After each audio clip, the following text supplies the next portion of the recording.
Hello students, welcome to NEC Institute, and in today's video we will learn the importance of statistics. Statistics के functions हमने कल पढ़े थे. हमने काफ़ी सारे उसके अंदर स्टैटिस्टिक्स की यूज़फुलनेस और यूटिलिटी देखी थी कि स्टैटिस्टिक्स हमें कंपैरिजन में हेल्प करता है, हमें प्रिसाइज डेटा देता है ताकि हम ट्रूथ बिल्कुल करेक्ट डिसीजंस ले सकें, अच्छे से कंक्लूजन्स निकाल सकें. तो फंक्शंस को भी फंक्शंस के कुछ पॉइंट्स भी आप इंपॉर्टेंस ऑफ स्टैटिस्टिक्स में नोट डाउन कर सकते हैं. But today we will study in a perfect form what is the importance of statistics. So the role of statistics is ever increasing in all fields of modern age. Statistics का role continuously बढ़ता चला जा रहा है modern age में. एक economist हैं टिपेट नाम के, उन्होंने भी एक कमेंट दिया है कि जिस तरीके से फिज़िक्स, केमिस्ट्री और बायोलॉजी क्लासरूम से निकलकर लेबोरेटरीज़ में पहुंच गए हैं, एक्सपेरिमेंट लेबोरेटरीज़ में से, उसी तरीके से एक दिन ऐसा भी आएगा कि जिस दिन स्टैटिस्टिक्स जो है वो एकदम एक्सपेरिमेंट और रिसर्चर्स के हाथ में हो जाएगा और क्लासरूम से निकल जाएगा. मीन्स आप इस टिपेट के इस कमेंट से आप ये पता लगा सकते हैं दैट स्टैटिस्टिक्स का कितना बड़ा रोल प्ले होता है. तो आज के वीडियो में हम यही समझेंगे कि स्टैटिस्टिक्स क्या काम करती है और क्या नहीं करती है, क्या उसका रोल प्ले होता है. इसके लिए हम एक छोटा सा एग्जांपल ले लेते हैं, एक स्टूडेंट का एग्जांपल ले लेते हैं. फॉर एग्जांपल कि एक बच्चे के बारे में कोई डिसीज़न लेना है. फॉर एग्जांपल 10th के बाद सभी के सभी पेरेंट्स और स्टूडेंट्स इवन कंफ्यूज होते हैं कि हमें कौन सा स्ट्रीम चूज़ करना है, कॉमर्स, साइंस और आर्ट्स. तो अब आपको ये डिसीज़न लेना है कि आपको कॉमर्स, साइंस, आर्ट्स में से कौन सा चूज़ करना है. तो आपको क्या करना पड़ेगा, बीइंग एज अ पेरेंट या बीइंग एज अ स्टूडेंट, आपको स्टैटिस्टिक्स देखनी पड़ेगी. अपना 10th का रिजल्ट आपको देखना पड़ेगा, या आप अपना पास डेटा देख सकते हो 9th का, 8th का, 7th का, कि आपका एक्चुअली में क्या स्टैटिस्टिक्स है. आपके मार्क्स का, जैसे कि मैथ्स में आप कितना अच्छा स्कोर करते हैं, इकोनॉमिक्स में कितना करते हैं, सोशल स्टडीज़ में कितना करते हैं, साइंस में कितना करते हैं. अगर आपका स्कोर साइंस में डे बाई डे बहुत अच्छा आ रहा है तो यानी कि आप PCM या PCB लेने के लिए बिल्कुल अच्छे बच्चे हैं. और अगर आपको लगता है कि आपका मैथ्स में स्कोर बहुत कम है तो आप PCM तो चूज़ ही नहीं कर सकते हैं, और अकाउंट्स में भी आपको प्रॉब्लम आए तो ये. और अगर मान लीजिए आप सोशल स्टडीज़ में आपके बहुत अच्छे से स्कोर्स आ रहे हैं बचपन से, तो यानी कि आपका जो माइंड लेवल है वो आर्ट्स के हिसाब से. दैट मीन्स आपको ये डिसाइड करना है कि आपको कॉमर्स, साइंस, आर्ट्स क्या लेना है. तो इसका डिसीज़न आपने किसके बेसिस पर लिया, अपने पास्ट रिकॉर्ड्स, पास्ट रिजल्ट्स के बेसिस पर लिया. सो ये स्टैटिस्टिक्स की इंपॉर्टेंस है. अब प्राइम मिनिस्टर मोदी जी ने जो कोरोना के ऊपर जो लॉकडाउन का डिसीज़न लिया वो स्टैटिस्टिक्स से लिया. उन्होंने बहुत सारी कंट्रीज़ के डेटा को, इटली के डेटा को, और उन्होंने चाइना के डेटा को और अमेरिका के डेटा को स्टडी किया कि उन्होंने स्टार्टिंग में लॉकडाउन या कोई भी ऐसा डिसीज़न नहीं लिया जिसकी वजह से इतने सारे पेशेंट्स वहाँ पर इंक्रीज़ हो गए.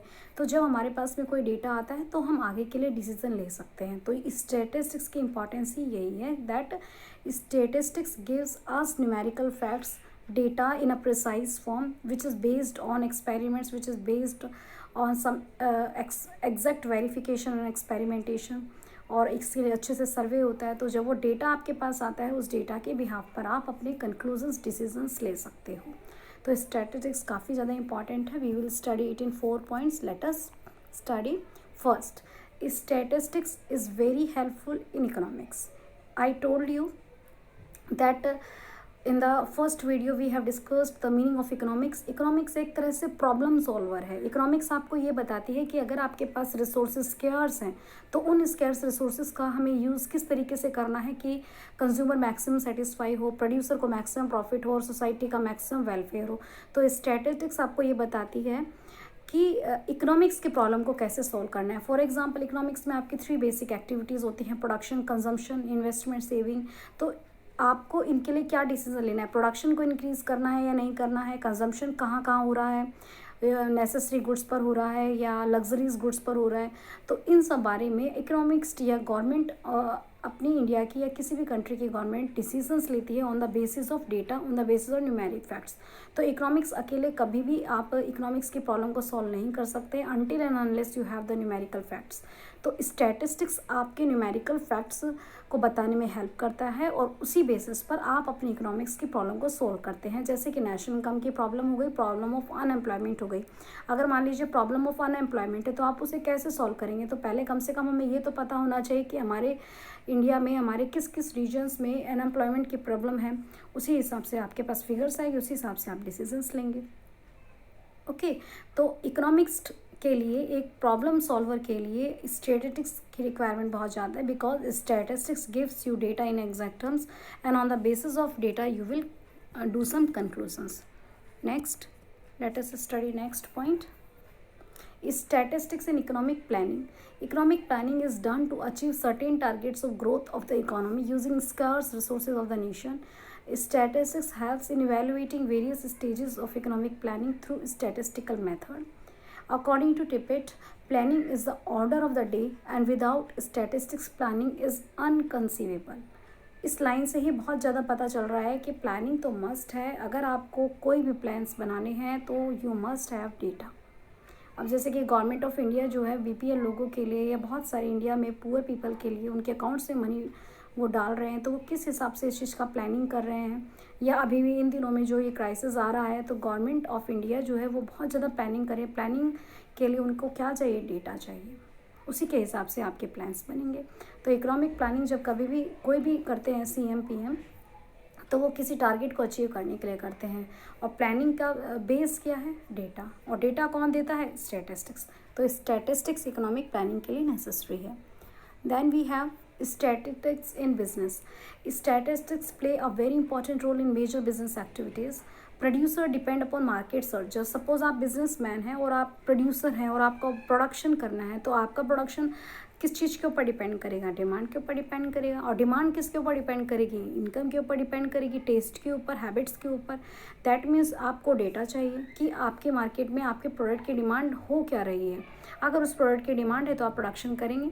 अगर आपको लग रहा है कि आपके प्रोडक्ट की डिमांड मार्केट में बहुत ज़्यादा है तो आप अपने और मशीन्स को इंस्टॉल करेंगे। और अगर आपको लगता है कि आपके प्रोडक्ट की डिमांड मार्केट में कम होने वाली है तो आप प्रोडक्शन को स्टॉप कर देंगे। यानी कि आपको अगेन डेटा चाहिए। वे विदाउट डेटा ना तो आप प्रोडक्शन करने का ऑर्डर दे सकते हैं और ना ही आप फाइनेंस मैनेजर को फाइनेंस अरेंज करने का आप ऑर्डर दे सकते हैं। यानी कि बिजनेस में बिजनेस के वैल्यूएबल डिसीजन लेने के लिए आपको डेटा चाहिए। Next we have statistics in administration. Administration means management. अब मैनेजमेंट करना है, मान लीजिए मैनेजमेंट स्कूल में भी हो सकता है, कंपनी में भी हो सकता है, गवर्नमेंट कंट्री के लिए भी हो सकता है। तो formulation of any policy involve statistics. आप कोई भी प्लान बना रहे हैं तो आपको स्टैटिस्टिक्स चाहिए। जैसे कि मान लीजिए फॉर एग्जांपल अब आपके पास में सब्जेक्ट्स हैं, अकाउंट है, बिजनेस है, इकोनॉमिक्स है, इंग्लिश है, मैथ्स या फिजिकल एजुकेशन। तो अगर मान लीजिए आपका स्कोर मैथमेटिक्स में कम आ रहा है तो ये आपके पास एक डेटा है। तो अब आप इसी के हिसाब से आप देखेंगे कि आपको किस सब्जेक्ट में ज़्यादा आपको टाइम लगाना है, आपको क्या प्लान करना है, आपको अपनी स्टडी आवर किस हिसाब से मैनेजमेंट करने हैं। अगर मान लीजिए स्कूल से आने के बाद में आपके पास 5 आवर या 4 आवर्स बचते हैं स्टडी के, तो आप उसी में ही मैनेजमेंट करोगे। मीन्स डेटा होना चाहिए, डेटा के हिसाब से ही आगे मैनेजमेंट होता है।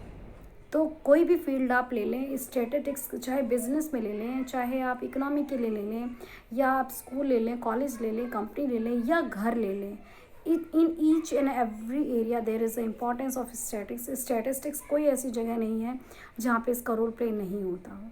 जब तक आपके पास फिगर्स नहीं आएंगी आप कोई भी बेस्ट डिसीजन नहीं ले सकते हैं। Okay, now I am giving you a problem. Oil prices are rising globally. पूरी ऑल ओवर वर्ल्ड में आपके ऑयल के प्राइस राइज हो रहे हैं। How will statistics helps, how much oil should be imported. तो कितना ऑयल आपको इम्पोर्ट करना है, तो आपके प्राइस क्या हो रहे हैं ऑल ओवर द इंडिया, आपके प्राइस बढ़ रहे हैं, तो कितना इंपोर्ट करना चाहिए। इस प्रॉब्लम को कैसे सॉल्व करोगे, तो कैसे सॉल्व करोगे, एक छोटा सा एग्जांपल ले लेते हैं। मान लीजिए चीनी के रेट बढ़ गए हैं, अब आपको कितनी चीनी खरीदनी है, तो आप क्या देखेंगे, आपको कितनी चीनी खरीदनी है। तो सबसे पहले तो आप ये देखेंगे कि आपको रिक्वायरमेंट कितनी है घर में चीनी की। आपको रिक्वायरमेंट पता होनी चाहिए। रिक्वायरमेंट पता होने के बाद आप ये देखोगे कि घर में कितनी चीनी है, स्टॉक कितना है, अवेलेबिलिटी कितनी है। अब मान लीजिए आपको घर में 10 kg शुगर की रिक्वायरमेंट है, तो आपके पास 2 kg रिक्वायरमेंट ऑलरेडी है आपके स्टॉक में, तो आप कितना करोगे, 8 kg आप बाहर से ख़रीदने जाओगे। तो सेम आपका इस केस में भी हो गया। ऑयल की प्राइस रेज हो रहे हैं, कितना इंपोर्ट करना है, कैसे पता चलेगा, तो हम ये देखेंगे कि हमारी कंट्री में प्रोडक्शन कितना है इसका। सेकेंडली हम देखेंगे हमारी कंट्री में ऑयल की डिमांड कितनी है, दोनों को माइनस करके हमें पता चल जाएगा कि हमें कितना इंपोर्ट करना है। यानी कि किसका रोल प्ले हुआ, न्यूमेरिकल फिगर्स का। न्यूमेरिकल फिगर्स क्या है, statistics. Okay, I hope that you have understand certain points that what is the importance of statistics. I have given you summary in the beginning, importance of statistics. Statistics is useful in economics, in economic planning, in business, in administration. I hope you understand. Thank you.